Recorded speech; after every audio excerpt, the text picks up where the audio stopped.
आज हम आपकी मुलाकात कराते हैं होम्योपैथिक के लिए अपना जीवन समर्पित करने वाले डॉक्टर बी.एन. आचार्य जी से।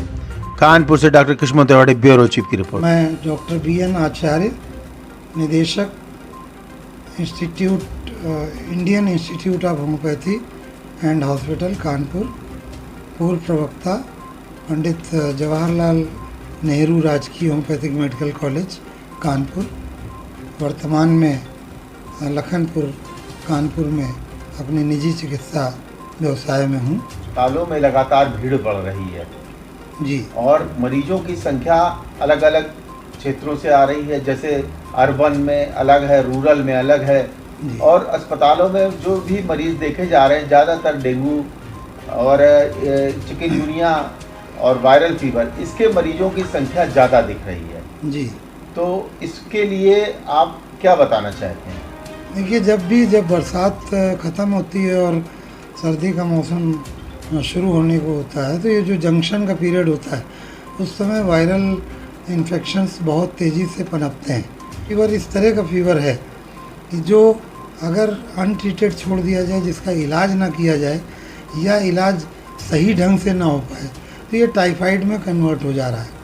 तो इस तरह ये काफ़ी लंबे समय तक मियादी बुखार के रूप में बन जा रहा है। जो लक्षण आ रहे हैं इस समय, आमतौर पर बुखार शुरू होता है, तेज़ बुखार होता है, 102, 103, 104 डिग्री फ़ारेनहाइट तक बुखार हो जाता है। और इसमें शरीर में बहुत टूटन होती है, बहुत दर्द होता है। सिर दर्द तो होता ही है, साथ ही साथ शरीर के अंदर हड्डियों में दर्द होता है। किसी को लूज़ मोशन, किसी को उल्टी आना, किसी को पसीना ज़्यादा आना, किसी को सर्दी लगना। रोगी हैं वो अगर हम ढंग से अपना इलाज नहीं करते हैं या जो एहतियात बरतना चाहिए वो अगर नहीं बरतते हैं, तो निश्चित रूप से ये बुखार घातक हो सकता है, प्राण घातक भी हो सकता है। वायरस है वो साफ पानी में पनपता है और दिन में काटता है। तो मलेरिया तो बहुत कॉमन है, वो भी मॉस्किटो से ही होता है और वो गंदे एटमॉस्फेयर से भी हो सकता है, साफ से भी हो सकता है। तो इसलिए जो है बहुत एहतियात रखना चाहिए। ख़ास तौर से इस मौसम में अगर संभव हो तो पूरे वहाँ के कपड़े पहनने चाहिए, पूरी पैंट, लंबी पैंट पहननी चाहिए। कोरोना के बाद जो वैक्सीनेशन हुआ था, क्या उसका भी प्रभाव है? लोगों में एक धारणा बनी है कि वैक्सीनेशन के बाद हो सकता है इसका साइड इफेक्ट हो। बिल्कुल नहीं, ये मिथ है, ये मिथ्या अवधारणा है। हमें जो सावधानी बताई गई थी उन सावधानी को लोगों ने छोड़ दिया है। आज भी मास्क पहनना चाहिए, आज भी 6 फुट की दूरी ध्यान में रखनी चाहिए, क्योंकि अभी वर्तमान में कुछ स्टडीज़ हुई हैं और उन्होंने ये निष्कर्ष निकाला है वैज्ञानिकों ने कि कोरोना से ज़्यादा घातक महामारी शीघ्र ही आने वाली है।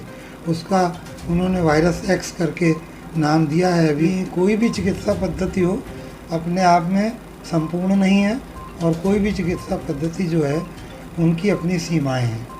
तो हर पैथी में इसका इलाज है, ऐसा नहीं है कि एक ही पैथी में इसका इलाज हो।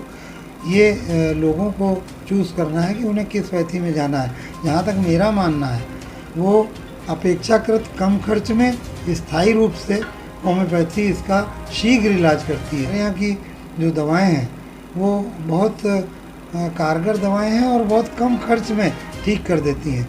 इपिटोरियम जैसे अभी डेंगू चिकनगुनिया चल रहा है, तो हम लोग तो वैसे लक्षणानुसार दवा औषध का चयन करते हैं, लेकिन नाम की एक दवा है, वो एक ऐसी दवा है कि किसी तरह का भी जिसमें हड्डियों में दर्द हो रहा है, साथ में फीवर है, तो उसमें अगर इपिटोरियम पर्फ देते हैं तो इमीडिएट रिजल्ट मिलता है। उस होम्योपैथी में प्रिवेंटिव दवाएं बहुत सी हैं जो हर तरह की बीमारियों से प्रिवेंट करती हैं। चिकन पॉक्स, मीज़ल्स और ये जो चिकनगुनिया, डेंगू, इनके लिए भी प्रिवेंटिव होम्योपैथी की औषधियाँ हैं। जो जिनको नहीं हुआ है वो अगर एक बार 15 दिन में एक बार एक औषधि ले लेते हैं तो निश्चित रूप से वो उस बुखार के संक्रमण से बच सकते हैं।